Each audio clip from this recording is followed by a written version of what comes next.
Welcome to how to answer verbal reasoning questions.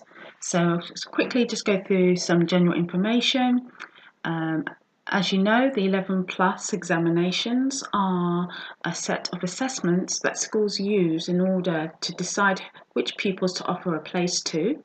The tests are usually taken during the autumn term of year 6. However, this does vary, so it's really important that you look at the school's website to find out which examinations they use and also when those examinations take place.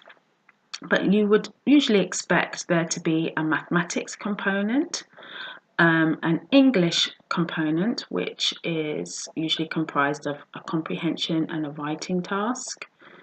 You would expect there to be a verbal reasoning component and a non-verbal component. But as I can't stress enough, this does vary from school to school. Some schools do all 4 elements, some only do 1 or 2. So it's really important to find out from the school directly what it is they do as part of their selection process so that your child can prepare appropriately for them.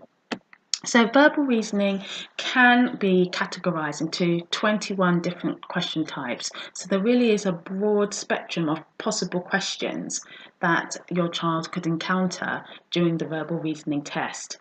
So we're not going to cover every single question type in this video, but I will cover a few just to give you an idea of the types of questions that your child would be expected to answer.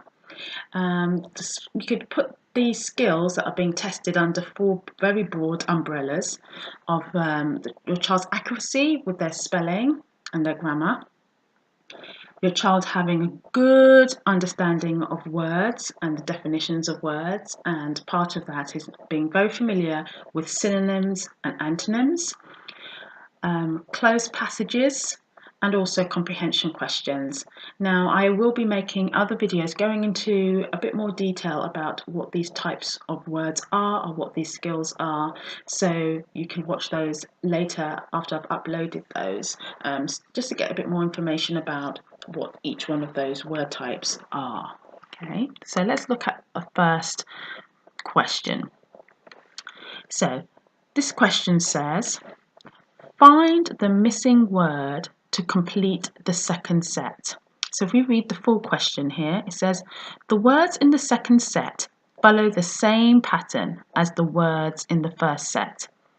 Find the missing word to complete the second set.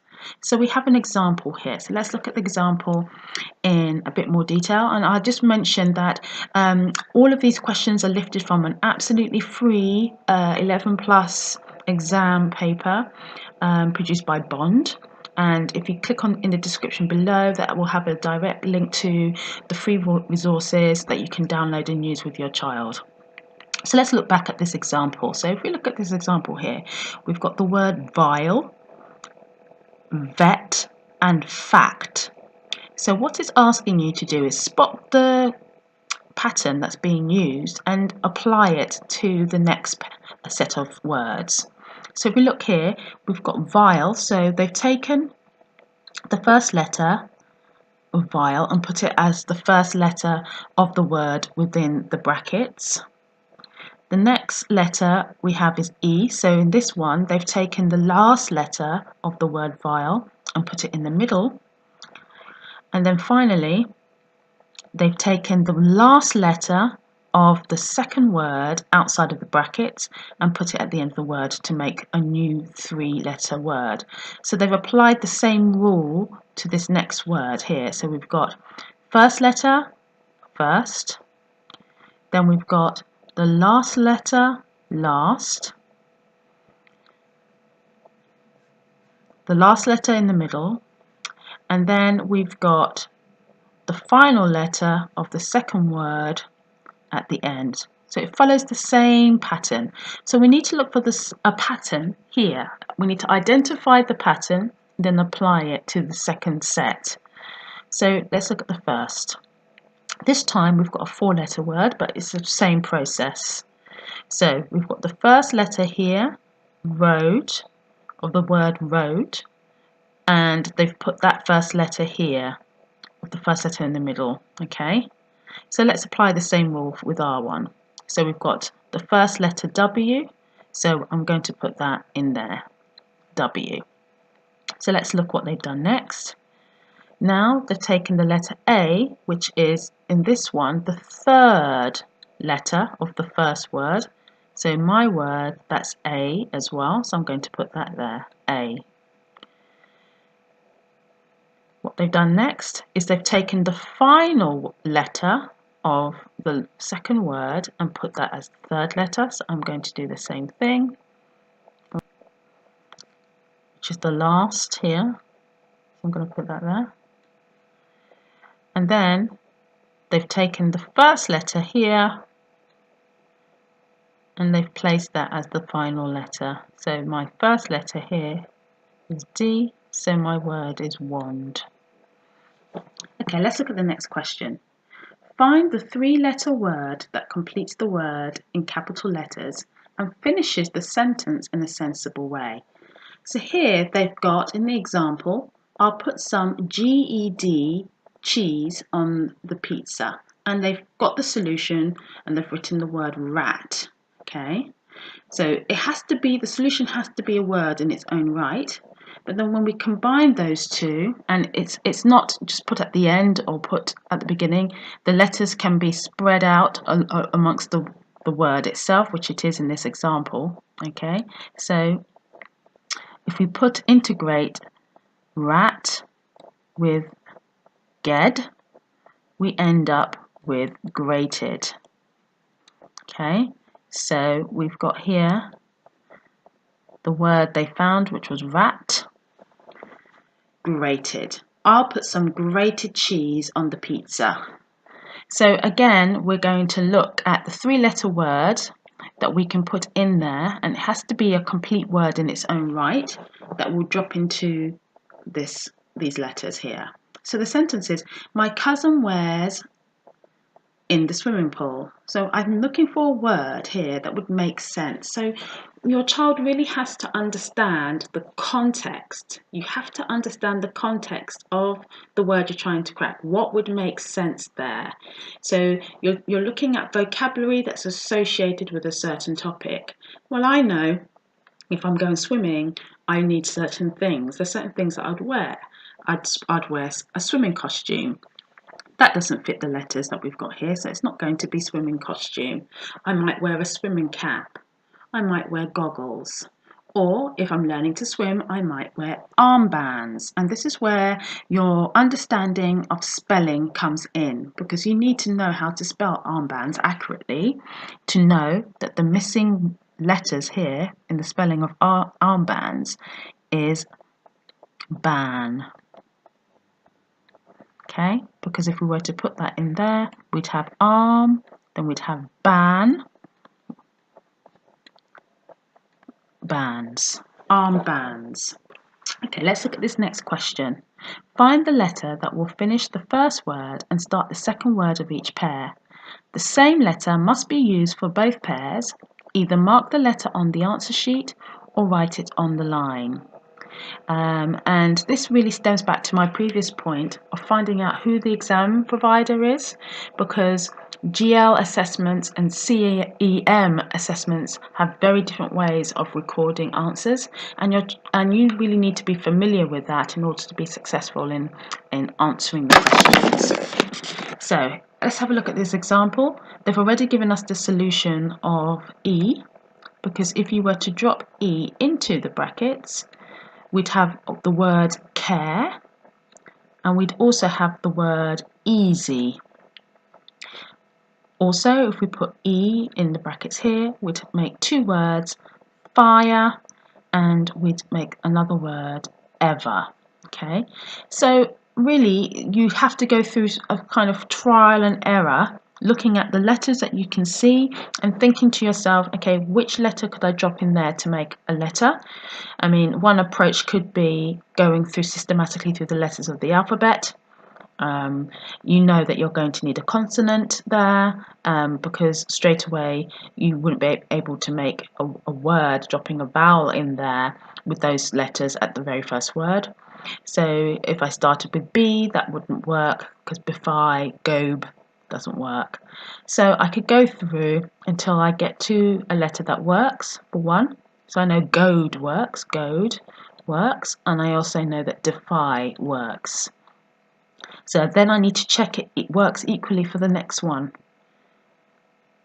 Yes, fled and dull. So my solution is D. Before I move on to the next question, I just want to draw your attention to my website. There's lots of free resources there to help you prepare for the 11 plus examinations, as well as recommended resources that you could use. In addition to that, in the description below, I've got resources that really will help your child develop their vocabulary. So please click below to find out more. Okay, so this type of question is asking you to find the pair of letters that continues each sequence in the best way. Use the alphabet to help you. So they've provided you with the alphabet so that you can spot what's happening with each sequence. Now sometimes the pairs of letters are working independently of each other, you just need to follow it, or sometimes it's looking for you to see what the relationship is between the two letters. So it's really helpful to sort of highlight or mark what's going on so you can spot what the pattern is. So we've got C, and it goes E, then it goes to G, then it goes to I. So we can see it's every other letter that's been picked up. So they've already given us the solution, but the next one is K, if it follows the same pattern. Equally, let's look at the second letter here. I'll use a different colour so that we can see what we're doing. So this one starts from T. This time it goes to R, and then to P, and then to N. So you can see this time it's jumping down every other letter, and it's already given us a solution that the solution is L. Okay, so we're going to very similarly look at the relationship with the first letters to one another and then to the second letter, because the example gives you a big clue as to how to approach the question. So let's follow that same procedure. So let's start off with the first letter. So it goes from B to D to F to H to J. So if it's going to follow the same pattern, it should go to L. Let's look at the second letter. So this one goes from V to W, but then it takes a jump back and goes from T to U, and then it takes another jump back to R. So it's taking a jump forward and then it's taking a jump back. It's taking a jump forward, then it's taking a jump back of 3 letters. So if it follows that same pattern, I would expect it to take a jump forward next before it takes another jump back. So my solution is LS. Okay, let's look at this question. In each sentence below, a 4-letter word is hidden at the end of one word and the start of the next. Either mark the part of the sentence that contains the hidden word on the answer sheet, or write the hidden word on the line. So you can hear that, you can see in the example says, I want to win every time, and they've underlined where there's a word that starts at the end of one word and the beginning of the other word, and the word that they formed is wine. So when you look at your sentence, top athletes run around the track, what you have to do is go through systematically and look to see if you can create any words. So I might look here and say, oh, can I make a word? Is that a word? Does that make sense? No, it doesn't. Okay, I need to look elsewhere. So I'm going to start at the beginning. I'm going to look first of all to see if I can say O-P-A-T. Opat is not a word. But what if I try P-A-T-H? Yes, that is a word. So I'm quite lucky in this question. My solution's right at the beginning of the sentence, because if I didn't find there, I would then systematically go down the sentence to try and find that answer. But I can stop right there because I've found it, so I don't need to spend any more time on that. I just write my answer path.